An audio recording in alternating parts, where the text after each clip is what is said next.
Corona టైంలో అసలు ఆ మందిరాన్ని క్వారంటైన్గా మార్చారు. ఆ సంగతి ఎవరికైనా తెలుసా? ఆ మందిరాన్ని క్వారంటైన్గా మార్చారు. అక్కడి నుంచి కరోనా టైంలో ఎంతమందికి ఆహారం వెళ్ళిందో తెలుసా మీకు? పోని అది తెలీదు.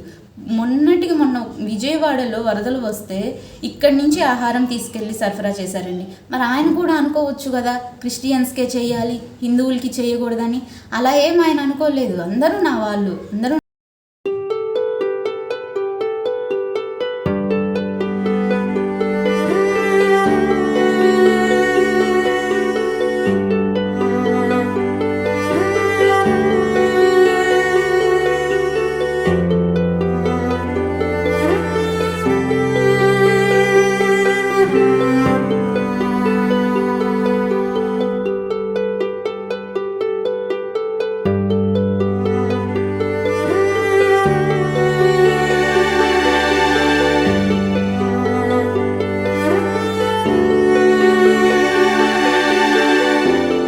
గుంటూరులో నిన్నటి రోజున 80 ఏళ్ల ముసలమ్మ కరోనా వచ్చి తగ్గి ఇంటికి చేరింది.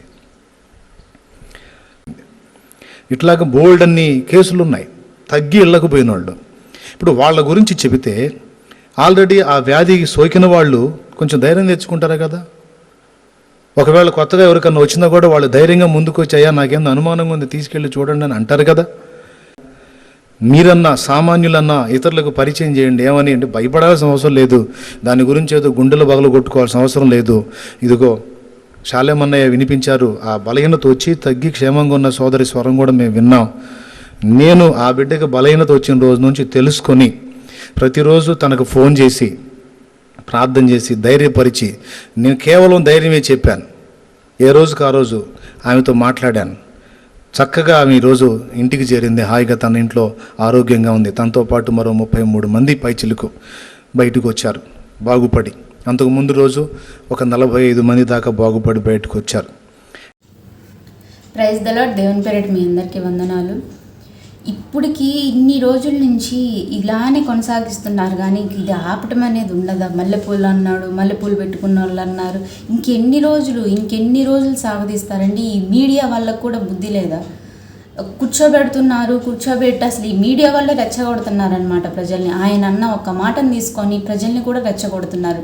ఇలా చేస్తే మీకేం వస్తుందండి? మీ టీఆర్పీ రేటింగ్ ఏమో మాకు తెలియదు, కానీ ఇప్పుడు యావత్ క్రైస్తవ సమాజానికి అవమానం కలుగుతుంది. యావత్ క్రైస్తవ సమాజం అంతటికి అంత నీచంగా మాట్లాడుతున్నారు. క్రైస్తవుల భార్యల గురించే మాట్లాడుతున్నారు, మరియమ్మ తల్లి గురించే మాట్లాడుతున్నారు, యేసుక్రీస్తు గురించే మాట్లాడుతున్నారు. ఎందుకు ఇలా రెచ్చగొట్టేది? ఎందుకు ఒకరి మీద ఒకరికి ఎందుకు ఇంత కోపాలను రెచ్చగొడుతున్నారు? అసలు కూర్చోబెట్టి సరే సమాధానం కలగజేయాలి. కేవలం హిందువులు మాట్లాడిందే వింటున్నారు తప్పించి క్రైస్తవులు ఎవరు అసలు వాళ్ళ పర్పస్ ఏంటి? ఆయన ఎందుకు మాట్లాడాడు, ఎందుకు మాట్లాడాల్సి వచ్చింది? నేను మొదటి నుంచి చెప్తూనే ఉన్నాను, ఒకసారి ఆ వీడియో చూడండి, ఒకసారి ఆ వీడియో పూర్తిగా చూడండి అని. ఒక్కరు కూడా చూడట్లేదు. అసలు పూర్తిగా ఆయన ఏం మాట్లాడాడు, ఎందుకు మాట్లాడాల్సి వచ్చింది, దాని గురించి మాట్లాడకుండా ఆయన ఆ మాట అన్నాడు. మాధవీలత గారు కూడా మాట్లాడుతున్నారు. అసలు మాధవీలత గారు మీకేం తెలుసు అని మాట్లాడుతున్నారు ఆయన గురించి. ఆ మాట వాళ్ళ ఇప్పుడు వీళ్ళందరూ ఏం చేశారంటే ఈ మాటను తీసుకొని వచ్చి, ఇదిగో హిందువుల్ని మల్లెపూలు పెట్టుకునే వాళ్ళందరూ బజార్ మనుషులు అన్నారని చెప్పి ఆ ఒక్క మాటని అట్లా చిత్రీకరించి దాన్ని హైలైట్ చేశారు. కానీ అసలు ఆ మాట ఎందుకు అనాల్సి వచ్చింది మాధవీలత గారు? మీకు తెలుసా అది? అసలు ఆ వాక్యం, ఆ రోజు చెప్పిన వాక్యం మీరు పూర్తిగా విన్నారా? అసలు ఎందుకు చెప్పాల్సి వచ్చిందని? మేము చర్చికి వెళ్తాము, మేము బొట్టు పెట్టుకుంటాం, గాజులు వేసుకుంటాం, పూలు పెట్టుకుంటాము, ఈ క్రైస్తవులందరూ మున్న మోపుల్లా తిరుగుతారు అని మాట్లాడుతున్నారు. మీకు తెలిసే మాట్లాడుతున్నారా? ఏదో వాళ్ళు చెప్పారు కదా అని చెప్పేసి మీడియా ముందుకు వచ్చేసి మీ ఇష్టం వచ్చినట్లు మాట్లాడడం కాదండి. ముందు తెలుసుకోండి, ఎవరు ఎలాంటి వారో ముందు తెలుసుకున్న తర్వాత మాట్లాడండి.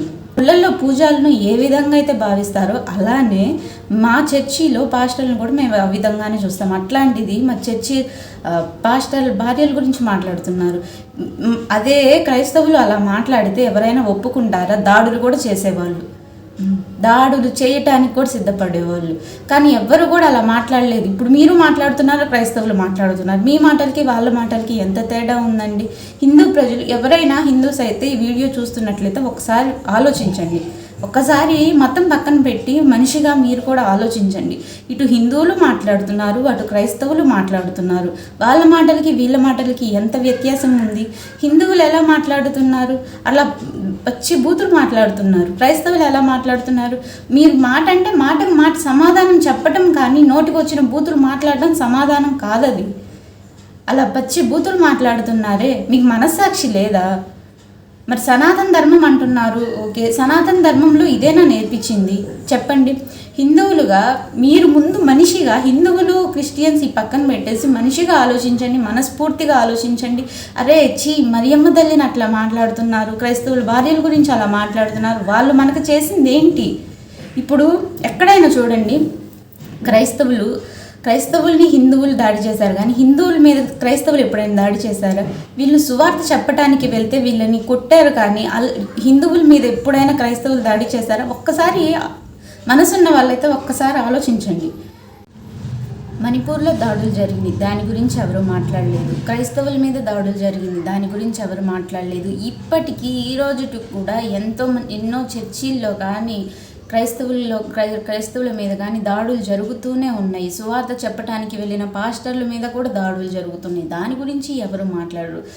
న్యూస్ ఛానల్ వాళ్ళకి అడుగుతున్నాను, లోకంలో ఎన్నో జరుగుతున్నాయి, ఎన్నో అనర్థాలు జరుగుతున్నాయి, అవన్నీ పట్టించుకోకుండా దీని మీదే ప్రత్యేకంగా శాలం రాజు ఇలా అన్నాడు, శాలం రాజు మల్లెపూలు పెట్టుకునే వాళ్ళు బజార్ వాళ్ళు అన్నారని అంటున్నారే, ముందు వినండి.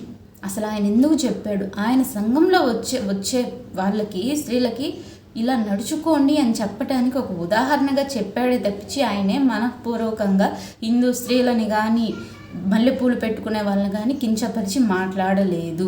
మరియమ్మ తల్లిని దూషిస్తున్నారు, బైబిల్ని దూషించి మాట్లాడుతున్నారు, యేసుక్రీస్తుని దూషించి మాట్లాడుతున్నారు, క్రైస్తవ ప్రజల్ని మాట్లాడుతున్నారు, పాస్టర్ల భార్యలు అంటున్నారు, ఇన్ని మాటలు తీసుకొని వస్తున్నారు. కానీ ఇప్పుడు మీరు మాట్లాడిన మాటకు వాళ్ళు సమాధానం చెప్తున్నారు, కానీ మీకులాగా బూతులైతే వాళ్ళు మాట్లాడటం లేదు కదా.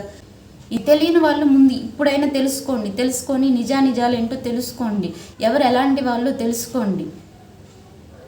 తప్పు పట్టడం పక్కన పెట్టేసి ముందు తెలుసుకొని అసలు పూర్తిగా ఆ వాక్యం విని ఎందుకు మాట్లాడాల్సి వచ్చిందో విని ఆ తర్వాత మాట్లాడే వాళ్ళు మాట్లాడండి.